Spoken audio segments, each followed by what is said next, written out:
nos vendo, pode estar abrindo a sua Bíblia aí também, meu irmão, minha irmã, né, que está aí nos vendo aí na sua casa, né? Aquele que irá nos assistir também, no Salmo 150, que Deus abençoe sua vida. Louvai ao Senhor, louvai a Deus no seu santuário, louvai no firmamento do seu poder, louvai-o pelos seus atos poderosos, louvai-o conforme a excelência da sua grandeza. Versículo 3: louvai-o com o som da trombeta, louvai-o com o saltério e a harpa, louvai-o com adufes e flauta, louvai-o com instrumentos de corda e com flautas, louvai-o com símbolos sonoros, louvai-o com símbolos altissonantes. Tudo quanto tem fôlego, louve ao Senhor, louvai ao Senhor. Dá um respiro aí. Tem fôlego aí, irmãos? Então vamos ficar de pé, vamos louvar ao Senhor. Todo aquele que tem fôlego, louve ao Senhor. Vamos louvar a nosso Deus com alegria, com palmas, porque Ele é quem nos fortalece, Ele é quem nos defende, Ele é quem nos guarda de todos os problemas e de todas as lutas. Amém?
homem nem peste, nem a altura nem profundidade, nada pode te separar do amor do Senhor.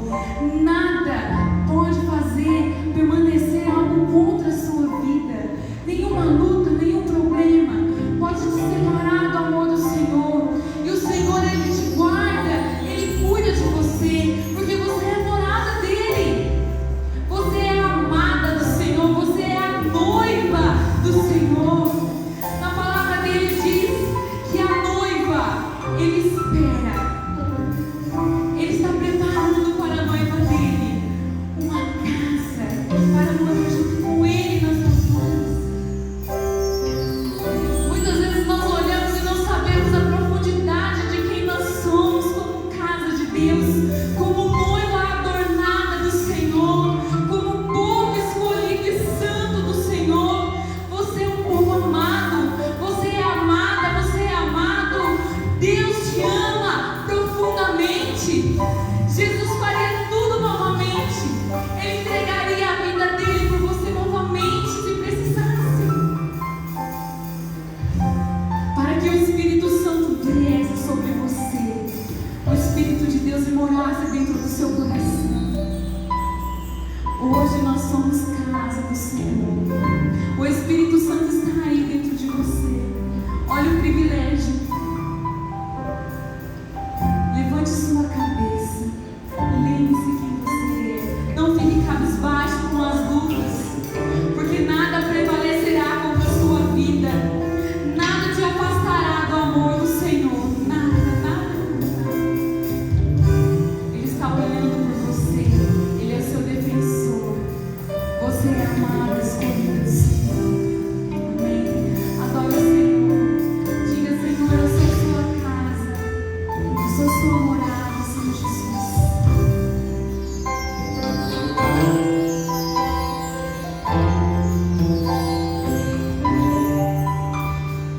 Quando me entrego a ti,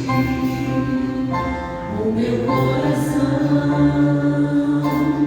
Espírito de Deus, eu sou tua habitação. Sou morada adornada pela santidade. Tua voz nesta geração. Amado meu, estou aqui. Vivo pela fé. O céu se abriu e derramar de tudo que tu és. O amor do noivo pela noiva restaurada. Corpo santo em família. Somos casa de Deus, a morada do Pai. Contra ela nada prevalecerá. Somos um no Senhor, somos povo de Deus, tua igreja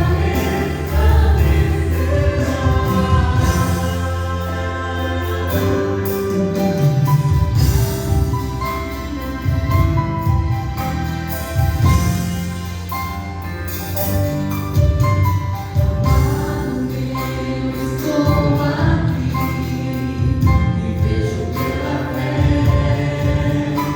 o céu se abrir e derramar de tudo que tu és. O amor do noivo pela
Graça e paz. Amém, queridos? Que alegria ter você aqui nesta noite. Eu quero louvar a Deus pela sua vida, pela sua família, louvar a Deus também por aqueles que estão nos acompanhando através das redes sociais. Agradecemos a Deus, meus irmãos, porque temos visto a mão do nosso Deus estendida sobre o nosso país, sobre o nosso estado, especialmente sobre a nossa cidade. Graças ao nosso bom Deus, nós temos visto um número de casos por conta do Covid-19 tendo a sua diminuição a cada dia. E nós agradecemos demais a Deus, porque eu sei que isso também tem dado mais segurança para você que é membro, ou para você que tem o desejo de estar conosco, nos visitando, possa sair da sua casa e estar conosco no templo. Feliz por ver famílias aqui nesta noite, pré-adolescentes, crianças ao lado dos seus pais. Eu creio que nós, com todo cuidado, podemos desfrutar desta bênção, e embora não estejamos vivendo uma situação daquilo que podemos chamar ideal, o ideal talvez seria um abraço, um aperto de mão, a proximidade, mas estamos vivendo aquilo que é possível, e o possível, meus irmãos, também deve ser celebrado. O possível também é sinal da graça e do favor de Deus sobre as nossas vidas. Louvado seja o nosso Deus por essa possibilidade de colocarmos as nossas máscaras, termos os nossos irmãos na recepção com todo cuidado, com toda cautela, para que você possa cultuar o seu Deus, ver os seus irmãos com toda a segurança que nos é exigida. Amém, queridos? Eu peço que você continue orando. E esse é o tempo, queridos, que eu creio que Deus está também provando a nossa fé. Esse é o tempo de nós realmente reconhecermos aqueles que são os soldados de Cristo, aqueles que têm colocado o reino de Deus e a sua justiça em primeiro lugar nas suas vidas. E eu quero, hoje à noite, dar continuidade a uma série de reflexões que nós temos feito sobre este momento da Reforma Protestante, ao qual, dia 31 de outubro, nós iremos comemorar o dia da Reforma Protestante. E eu convido você para que abra a sua Bíblia na carta do apóstolo Paulo, 2 Timóteo, capítulo de número 3.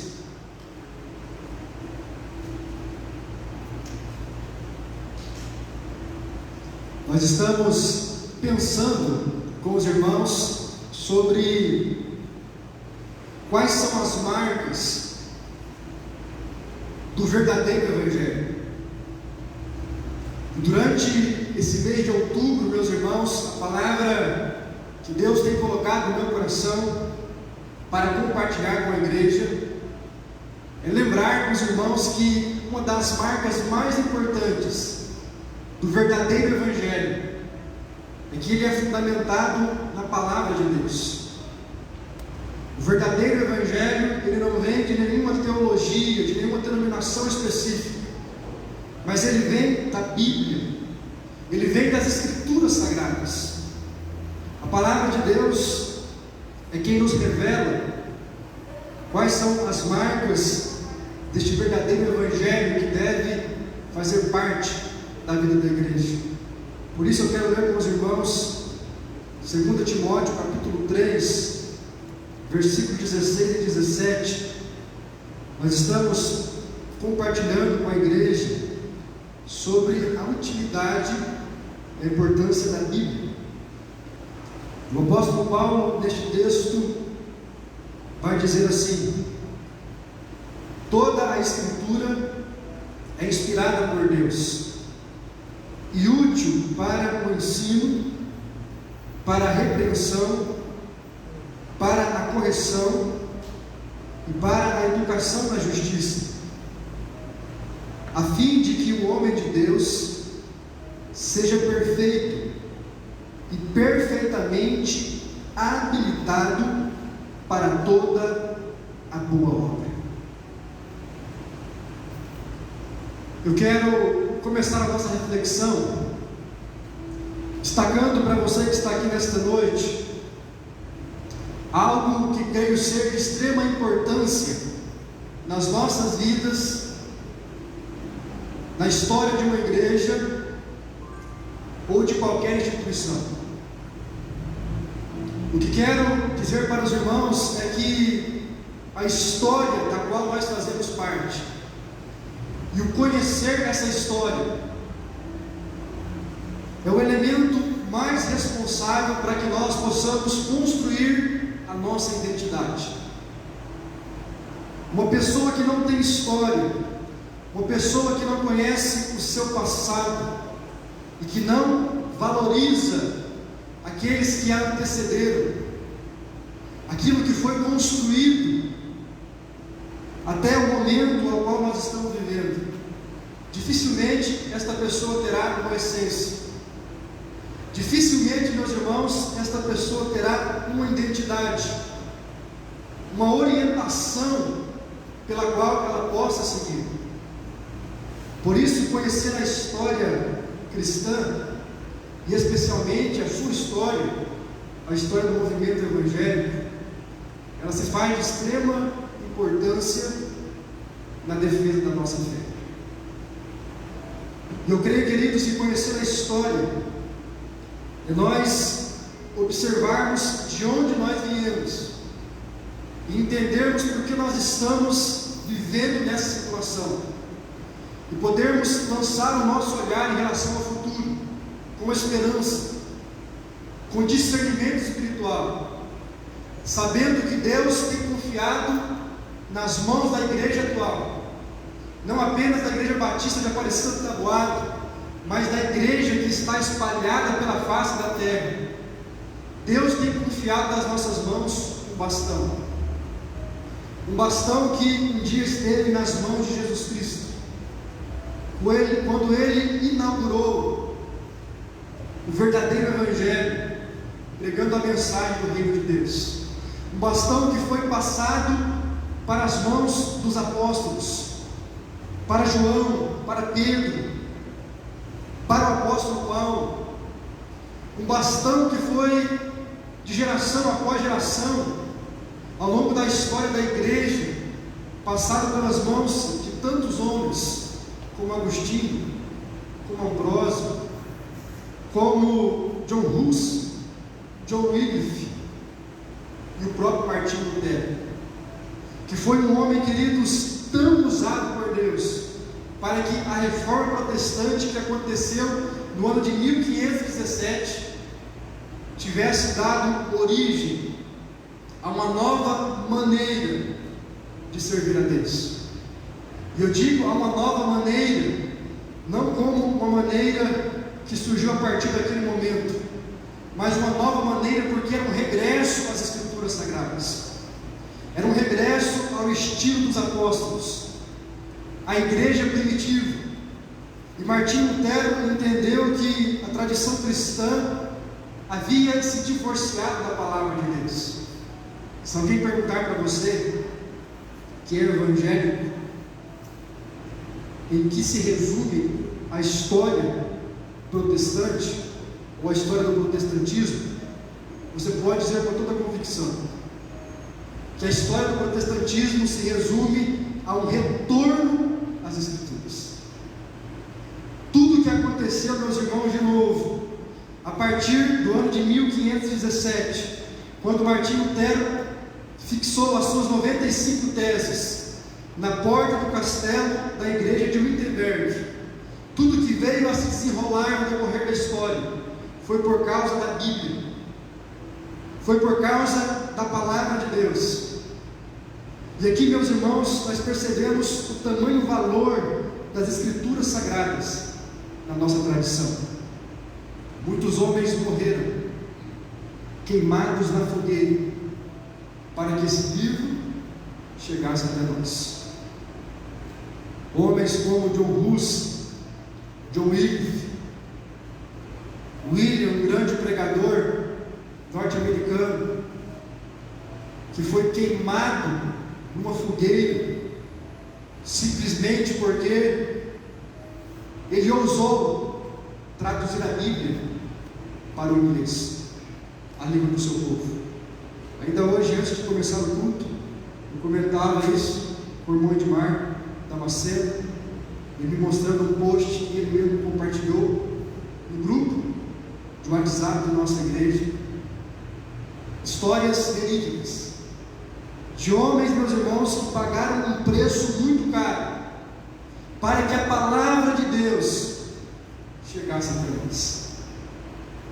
Por isso, queridos, que neste mês de outubro eu quero ser um instrumento de Deus para mexer com você, para gerar no seu coração, a serviço do Espírito Santo de Deus, um amor, uma paixão, um compromisso profundo com a palavra de Deus. Eu não sei qual é o lugar que a Bíblia tem ocupado na sua vida. Eu não sei qual é o lugar que a Bíblia tem ocupado no seu casamento. Eu não sei qual é o lugar que a Bíblia tem ocupado na educação dos seus filhos, na sua espiritualidade. Mas eu quero dizer para você, em nome de Jesus, que a Bíblia precisa ocupar o primeiro lugar. A Bíblia, queridos, é a nossa única regra de fé e prática. Tudo que nós decidimos, tudo que nós propomos, tudo que nós fazemos como pessoa e como igreja, deve estar fundamentado na palavra de Deus. Agora, uma das coisas, queridos, que nós precisamos nos lembrar é que os desafios de Lutero, os desafios da reforma protestante no século XVI, não são os mesmos desafios que o nosso. Por isso eu não quero que você saia deste culto durante este mês de outubro e o mês de novembro, quando nós vamos estar lapidando este tema da reforma protestante. A minha intenção não é que você saia dos cultos com um sentimento de saudosismo, apenas como alguém que conhece a sua história, que vai admirar reformadores. Mas a minha oração é que você saia dos cultos preocupado com a sua geração, porque os problemas de Lutero não são os mesmos problemas dos quais nós vivemos. Na reforma, os problemas eram outros. A Bíblia estava sendo esquecida, o culto estava debaixo de um ritualismo frio, sem significado e sem fervor. A perseguição e o martírio de pessoas que desejavam traduzir a palavra de Deus na linguagem do povo era uma perseguição que crescia assustadoramente. A igreja estava vendendo indulgências, um documento que prometia para a pessoa a salvação. A criação de uma teologia antibíblica defendia naquela época a realidade equivocada de um purgatório, ou seja, de um lugar onde as pessoas iriam, e alguns creem nessa doutrina até hoje, para que os seus pecados fossem purgados. Os problemas de Lutero eram outros. A ênfase na salvação pelas obras, o ensino de que a penitência, de que o martírio garantia ao homem o perdão de Deus. E Lutero então enfrentou esses obstáculos. Obstáculos, queridos, dos quais nós não enfrentamos, pelo menos não no mesmo nível de Lutero. Mas a minha pergunta para você é: quais são os desafios da nossa geração? Aonde é, queridos, que a igreja evangélica brasileira precisa de uma reforma? Quais são os lugares aonde está faltando a presença do povo de Deus? Quais são os ministérios pelos quais nós precisamos nos envolver? Eu quero lembrar você que nós estamos em plena campanha de missões nacionais. Se você olhar nesta parede para o lado direito, você vai perceber 4 cartazes que resume o foco da nossa missão nacional durante este ano. Ou seja, nós fazemos missões porque amamos, e porque amamos nós oramos, e nós também multiplicamos vidas, pessoas, igrejas, e também repartimos os nossos dons, os nossos talentos e os nossos recursos financeiros. Aliás, queridos, eu quero louvar a Deus pela vida desta igreja. Mesmo diante de uma pandemia, a primeira igreja batista de Aparecida do Taboado tem cumprido, pela graça de Deus, com todos os seus compromissos. Todos, meus irmãos, Deus tem honrado esta igreja, e Deus tem usado você que tem sido fiel na sua participação, na sua colaboração com este ministério. Tudo em dias, todas as campanhas de missões nós estamos realizando. Encerramos a campanha de missões estaduais mês passado, e nesse mês, com fé em Deus, crendo que atingiremos também o nosso alvo, estamos dando continuidade à nossa campanha de missões nacionais. Mas quais são os nossos desafios a nível de Brasil? Quais são os desafios que a nossa igreja enfrenta a nível de nação? Eu quero que você veja neste momento um vídeo que foi preparado com muito carinho. Esse vídeo, o irmão Paulo e a irmã Divina, que são os líderes do Ministério de Missões da nossa igreja, preparou para que nós estivéssemos compartilhando com os irmãos. Eu quero que você perceba, neste momento, algumas atividades que têm sido feitas pelo povo batista em nossa nação. Graças e paz, irmãos. Hoje estamos trazendo mais um vídeo da campanha de missões nacionais. A divisa da campanha fala do amor de Deus. Nós amamos porque Ele nos amou primeiro. 1 João 4,19. Que você possa participar da campanha conforme Deus colocou em seu coração, orando, compartilhando, amando e repartindo. Vamos então ao vídeo. Este é um caos social que não escolhe cor, raça ou status. Aqui encontramos milhares de pessoas que perderam tudo para alimentar este vício mortal, o crack. Mais duro ainda é olhar para as ruas e ver crianças que não escolheram estar aqui. Escolha, essa é uma palavra que não existe em nenhuma dessas pequenas vidas. Elas são vítimas desde o ventre da mãe.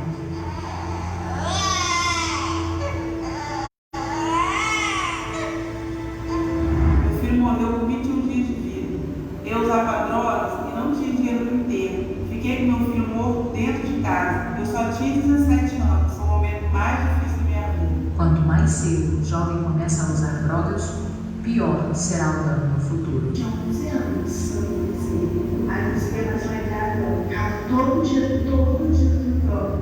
Impactar a vida de uma criança é a oportunidade que temos para evitar que ela se torne um adulto usuário de drogas. Unidades coordenadas por missões nacionais implementam o programa Viver e atendem, em média, mais de 10.000 crianças por mês. Nosso compromisso com as crianças faz parte da história de missões nacionais.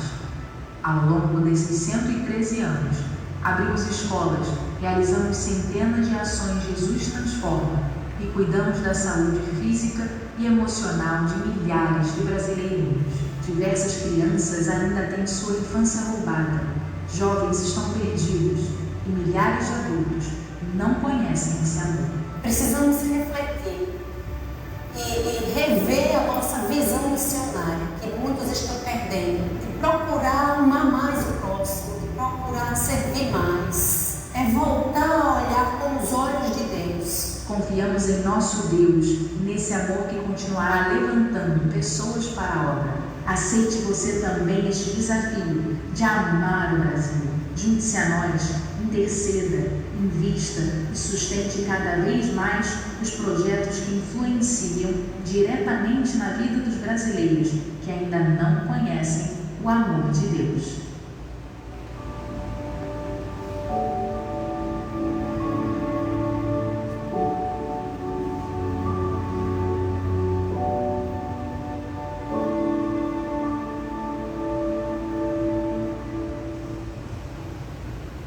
Glória a Deus, amém, queridos? Você pode dar uma salva de palmas a Jesus? Glória a Deus, glória a Deus. Há 113 anos, queridos, o povo batista tem feito a obra missionária em nosso país. Eu quero, nesta noite, encorajar você a olhar à sua volta e perceber quais são os desafios que Deus tem nos permitido ver, para que nós possamos, como igreja do Senhor Jesus, com o mesmo Espírito que agiu sobre a vida dos apóstolos, com o mesmo Espírito que agiu na vida de reformadores, é o mesmo Espírito que age hoje sobre a vida da igreja. Nós estamos passando, queridos, por uma pandemia. Nós estamos passando por algo que é inusitado na história mundial. E este é o momento onde não apenas os pastores, mas onde o povo de Deus deve se perguntar: qual é a minha missão? Qual é a minha responsabilidade diante desse caos social? Nós estamos vivendo uma realidade, queridos, eu creio que o inimigo pode nos confundir, pensando que a única preocupação nossa é com a nossa saúde. Eu quero dizer para você, em nome de Jesus, se preocupe com a sua saúde, cuide da sua família, não brinque com esse vírus, não subestime o seu poder de letalidade, mas cuidado, para que o espírito de pânico e de um cuidado excessivo, em alguns casos até mesmo uma paranoia, não tome conta do seu coração e impeça você de observar a sua volta e entender qual é a missão que Deus quer da sua vida.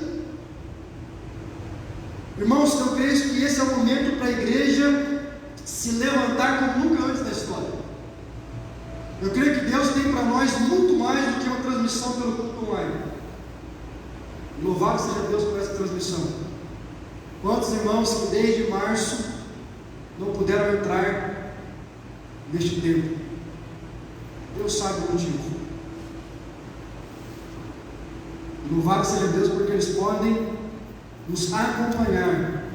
Nós podemos estar sintonizados, não de uma maneira ideal, mas de uma maneira possível, também real. Mas eu creio que Deus não quer que a gente se acomode com essa realidade. Deus quer que você entenda e reconheça que a sua missão vai muito mais além. E nós só vamos entender isso, queridos, se nós olharmos para a palavra de Deus, e se nós olharmos para a Bíblia Sagrada e nos perguntarmos qual é a finalidade da Bíblia sobre as nossas vidas.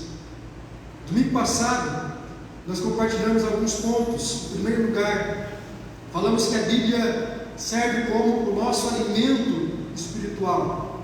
Mateus capítulo 4, versículo 4, Jesus disse que nem só de pão viveria o homem, mas de toda a palavra que sai da boca de Deus. Vimos também que a Bíblia serve como instrumento de Deus para gerar fé no nosso coração. Romanos capítulo 10, versículo 17, o apóstolo Paulo diz que a fé vem pelo ouvir e o ouvir pela palavra de Cristo. Ou seja, todas as vezes que a palavra de Deus é pregada, todas as vezes que um simples versículo bíblico é citado, há a oportunidade de que o Espírito Santo de Deus gere fé no coração das pessoas que o ouvem. E vimos também, queridos, que a Bíblia ela serve como instrumento para produzir vida, para gerar vida em abundância, em famílias que estão destruídas, em casamentos que estão despedaçados, em corações que estão feridos, em pessoas que estão desiludidas e decepcionadas de viver. E hoje à noite eu quero compartilhar com você um único ponto. Eu quero dizer para você de uma das grandes utilidades da Bíblia Sagrada, especialmente na vida do povo de Deus. Abra sua Bíblia comigo em Romanos, capítulo 15. Romanos capítulo de número 15, veja o que diz a palavra de Deus, no versículo de número 4.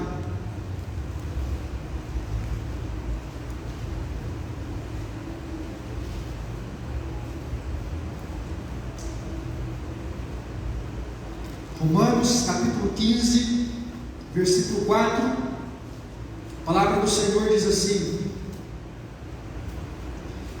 pois tudo quanto outrora foi escrito, aqui, meus irmãos, o apóstolo Paulo está falando da Bíblia. Ele está dizendo tudo que está escrito, tudo que foi registrado como inspiração do Espírito Santo de Deus, foi escrito para o nosso ensino, a fim de que pela paciência e pela consolação das Escrituras tenhamos esperança. O que o apóstolo Paulo está dizendo, queridos, é que a Bíblia, ela serve como instrumento de Deus para nos fazer superar qualquer crise de fé. Paulo está dizendo que tudo que foi escrito serve como instrumento de consolação, para que quando nós lermos e relermos, a nossa esperança seja recobrada em Deus. Se Paulo está falando de esperança, queridos, é porque Paulo sabia que era natural na vida de uma pessoa passar por momentos de desilusão. Pastor, o que é uma crise de fé? A crise de fé é quando algo acontece na sua vida, e este episódio, este fato, tem efeitos significativos no seu relacionamento com Deus. A crise de fé, queridos, acontece quando uma situação, ela tem o poder de mexer no nosso espiritual. Quando você percebe que o seu amor já não é mais o primeiro amor. Quando você percebe que a sua paixão por Deus já não é mais a primeira paixão. A crise de fé acontece quando você começa a retroceder na sua caminhada cristã. Você não tem mais o mesmo entusiasmo, você não tem mais a mesma dedicação, e aí a gente começa a dar desculpas a Deus, e aí a gente começa a criar motivos, e a gente vai justificando para as pessoas a nossa falta de envolvimento, a nossa falta de compromisso com aquilo que Deus requer de cada um de nós. Pastor, o que é uma crise de fé? Uma crise de fé, queridos, é aquilo que você pode enfrentar por passar por uma enfermidade, e aí aquela enfermidade começa a despertar no seu coração um questionamento da vontade de Deus. O que é uma crise de fé?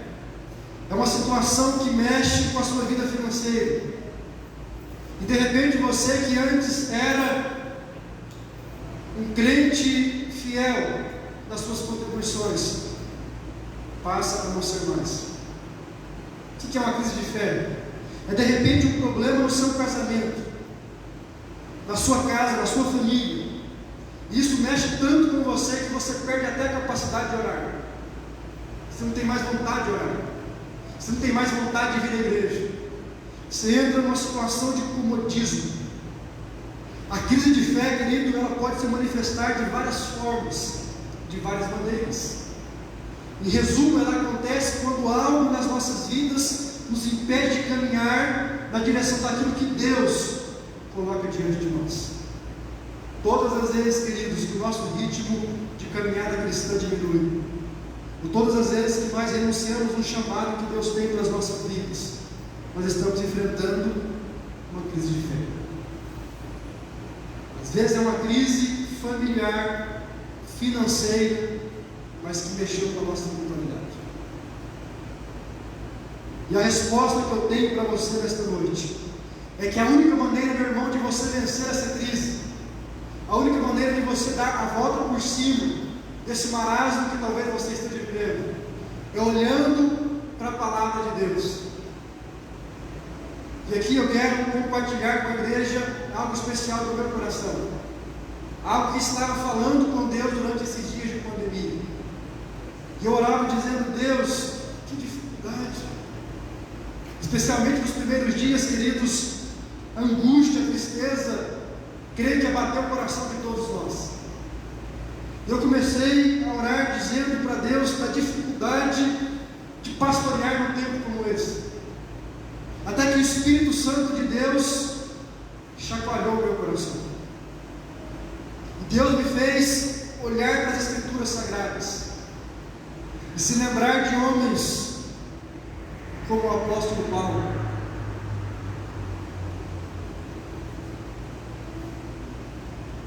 Naquele dia, queridos, eu mudei a minha oração.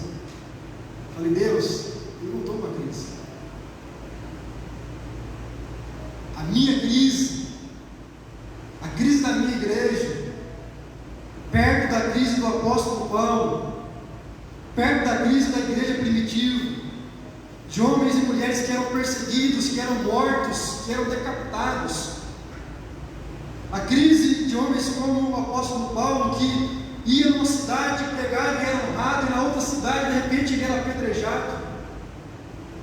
Numa ocasião, até o ponto de ser dado como morto. Um homem que, no final da sua vida, não recebe honraria de ninguém, mas termina os seus dias preso em Roma. Eu disse: Deus, a minha luta, a minha crise de fé é muito pequena, perto daquilo que os homens e as mulheres do Senhor passaram durante a história bíblica. E eu pensei também na Reforma Protestante, que é o tema que nós estamos compartilhando com os irmãos durante esse mês. Eu disse: Deus, a minha crise, perto da crise de Lutero, perto da crise de John Hus, homens que foram queimados em fogueira por não renunciarem à tua palavra. E naquele dia em diante, queridos, minha oração mudou radicalmente. Eu só glorifico a Deus pelas bênçãos que Deus tem me permitido viver durante a crise, pela minha família, pela minha casa, pelo meu pão de cada dia, pela minha igreja, pelo privilégio de poder sair da minha casa e estar aqui juntamente com os irmãos, pela oportunidade de anunciar o Evangelho, não apenas àqueles que estão aqui, mas a tantas pessoas que nos ouvem pelas redes sociais. E eu disse: Deus, eu quero ser grato no meio dessa crise. E é isso, queridos, que o apóstolo Paulo está dizendo. Tudo que foi escrito, cada palavra, cada personagem da Bíblia Sagrada serve para te dar esperança, para você, quando estiver enfrentando uma crise de fé, possa olhar e se lembrar desses homens. Você está enfrentando crise? O gigante se levantou diante de você, maior do que você? Você não tem recurso para enfrentar esse gigante? Você acha que vai sucumbir? Lembre-se de Gideão. Lembre-se de Gideão, que com apenas 300 homens derrotou milhares e milhares e foi vitorioso pela graça de Deus. Não é pela sua força, mas é pela força de Deus e do Espírito dele que age sobre você, que você vai triunfar sobre esse obstáculo. Você está achando que a responsabilidade que Deus colocou nas suas mãos é muito exagerada? De ser pai, de ser um líder no seu ambiente de trabalho, de ser mãe, de cuidar das tarefas que lhe cabem no seu setor empresarial? Lembre-se de Moisés. Lembre-se de Moisés, que era pesado de língua e que disse: Senhor, eu não sei falar. E lembre-se de Deus encorajando Moisés e ele exercendo uma grande liderança, conduzindo a nação de Israel durante 40 anos no deserto. Você acha que é demais para você aguentar essa injúria? Você está sendo injuriado? Tem alguém zombando de você? Tem alguém ridicularizando a sua fé? Olhe para Jesus. Lembre-se, querido, do seu Cristo, lá na cruz do Calvário, morrendo por você, morrendo por mim. E ao olhar aquelas pessoas que blasfemaram contra Ele, Ele dizia: Pai, perdoa-lhes, porque eles não sabem o que estão fazendo.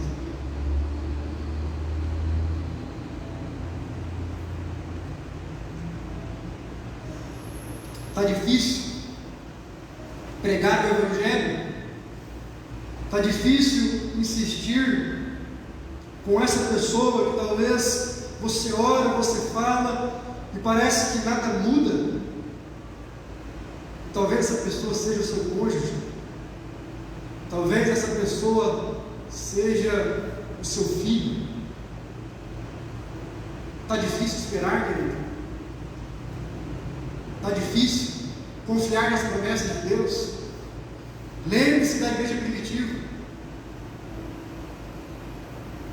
que estava enfrentando perseguição, que estava enfrentando martírio, mas lá em Apocalipse, o Espírito Santo fala ao coração de João, dizendo que aquele que perseverasse até o fim, esse seria salvo.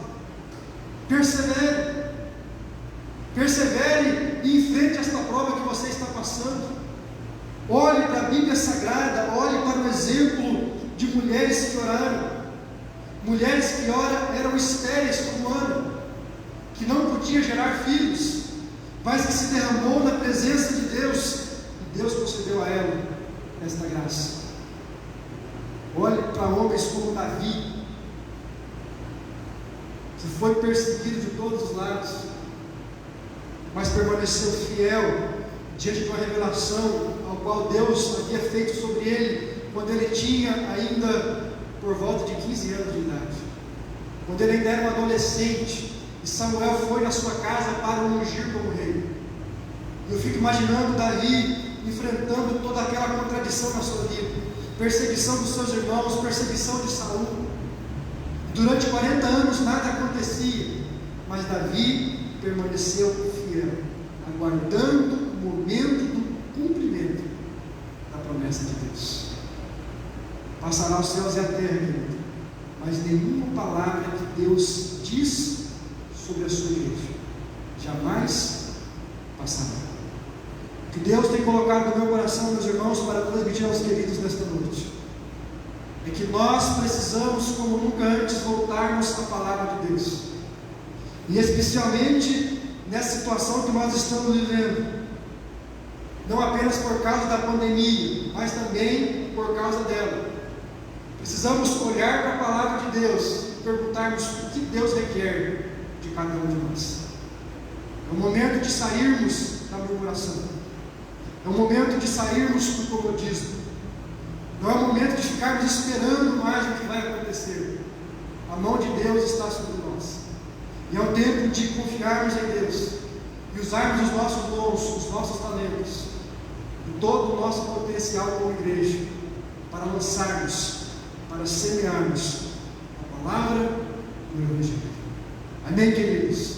A minha oração é que você permaneça firme. A minha oração, querido, é que nada possa impedir você de crescer na fé, de crescer no conhecimento da palavra de Deus, porque apenas a Bíblia Sagrada é esse instrumento que Deus deixou para que você supere a sua crise de fé. Eu quero concluir citando o exemplo de Martinho Lutero. Eu não sei se você sabe, mas Martinho Lutero enfrentou uma grande crise de fé antes que surgisse a Reforma Protestante. Martinho Lutero, ele se martirizava.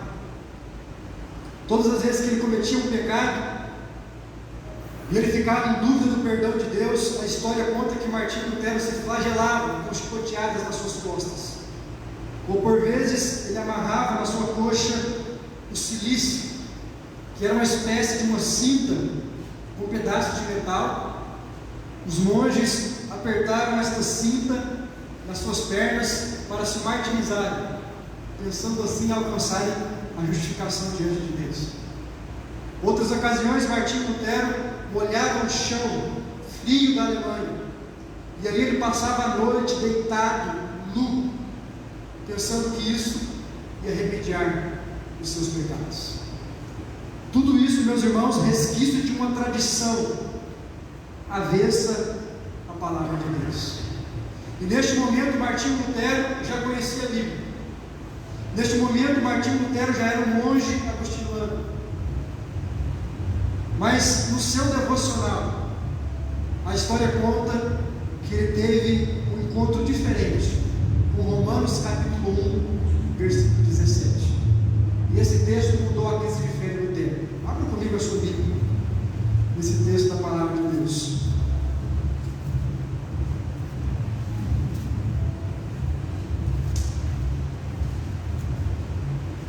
Romanos capítulo de número 1, versículo 17.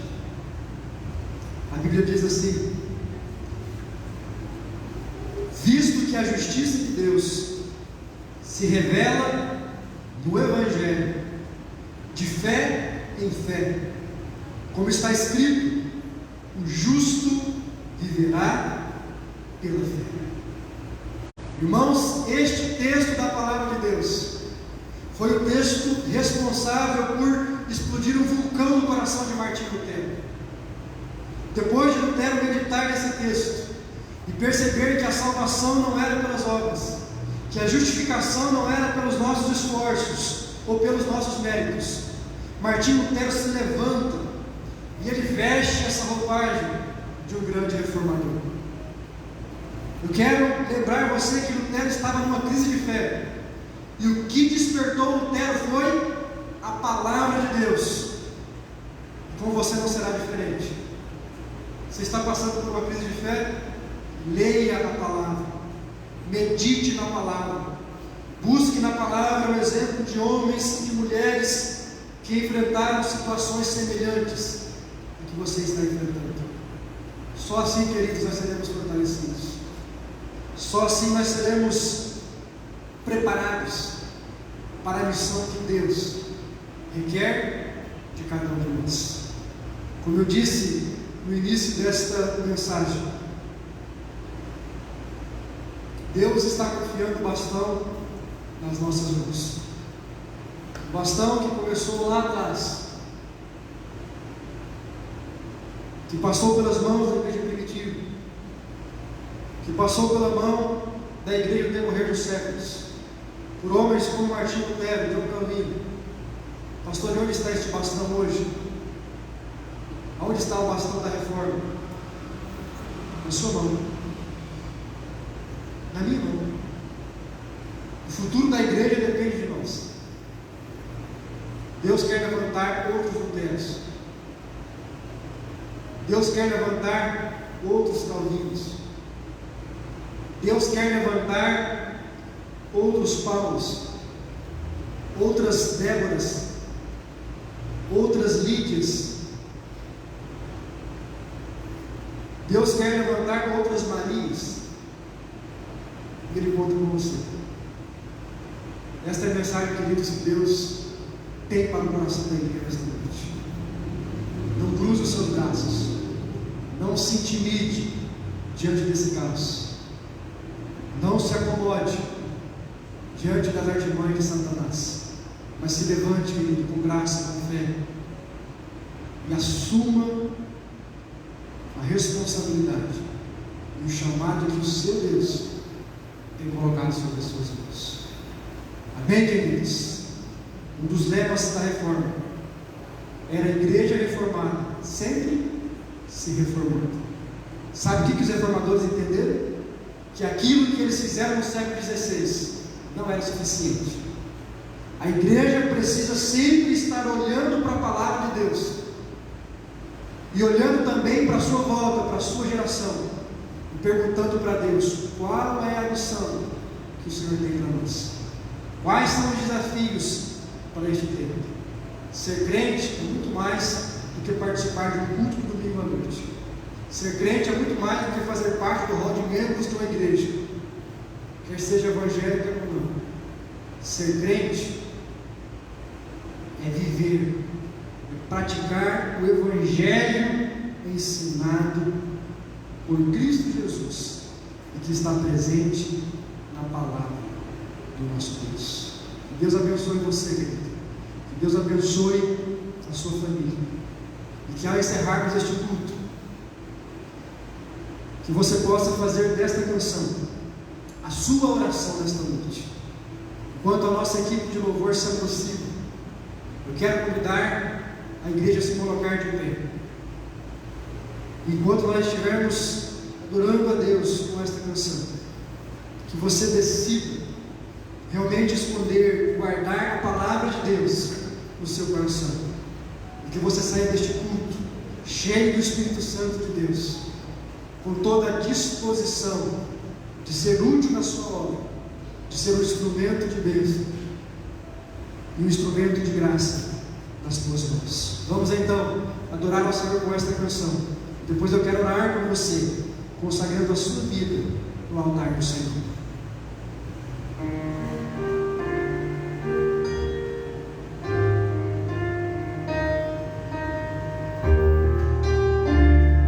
Se você quiser fechar os teus olhos e orar a Deus, faça isso neste momento.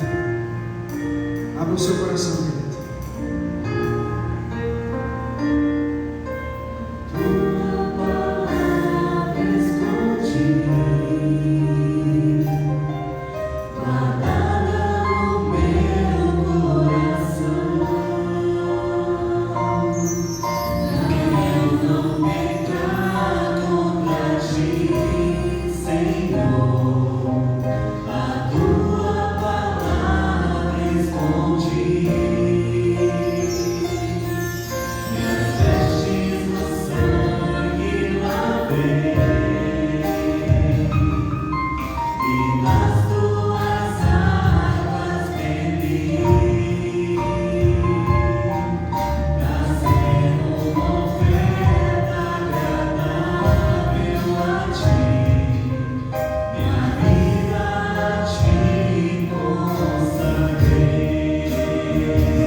Senhor Deus, bendito Pai, nós te damos graças, ó Deus, te louvamos pela tua grandeza, pela tua soberania.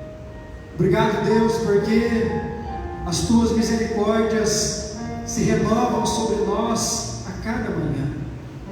O Senhor é aquele que não nos desampara, o O Senhor é aquele, ó Deus, que nos conduz pela Tua palavra. A Tua palavra que é lâmpada para os nossos pés. A Tua palavra que é luz para o nosso caminho. A Tua palavra que nos corrige. A Tua palavra que nos exorta. A Tua palavra que nos consola. A Tua palavra, ó Deus, que nos desperta, que nos encoraja e que nos ensina a vivermos de uma maneira que glorifique e que exalte o santo nome do Senhor. Ah, Deus, nós louvamos a Ti e agradecemos ao Senhor pela Tua palavra ter chegado até nós. Obrigado, Deus, pela vida de homens que pagaram um preço, alguns que dedicaram as suas próprias vidas para que a Tua palavra fosse traduzida na linguagem do povo, para que a Tua palavra saísse simplesmente do ambiente religioso e pudesse atingir as famílias, atingir os lares. E se hoje, Pai, nós temos este acesso à Tua palavra, é por causa da dedicação, da perseverança destes homens. Ah, Deus, que eles sirvam de inspiração para as nossas vidas. Que nós possamos, Pai, olhar para os nossos desafios, que nós possamos olhar para as nossas lutas e não nos esquecermos, Pai, que antes de nós, a Tua igreja enfrentou obstáculos e desafios até mesmo maiores. Por isso, Pai, a Tua palavra renova a nossa fé e nos ajuda a olharmos para cada personagem da Bíblia e sermos encorajados pelo Teu Espírito Santo, para que possamos atravessar esta crise, cumprindo realmente com a missão e com o chamado que o Senhor tem para cada um de nós. Ah, Deus, sela esta palavra em cada coração, que esta palavra seja uma semente em cada vida que está aqui nesta noite. Toca, Pai, no coração daqueles que estão nos acompanhando pelas redes sociais. Que o Teu Espírito Santo, ó Deus, promova a mudança, a alteração necessária, para que nós possamos ser alinhados e sintonizados com o prumo da Tua palavra. Oh Deus, abençoa cada família que está aqui nesta noite.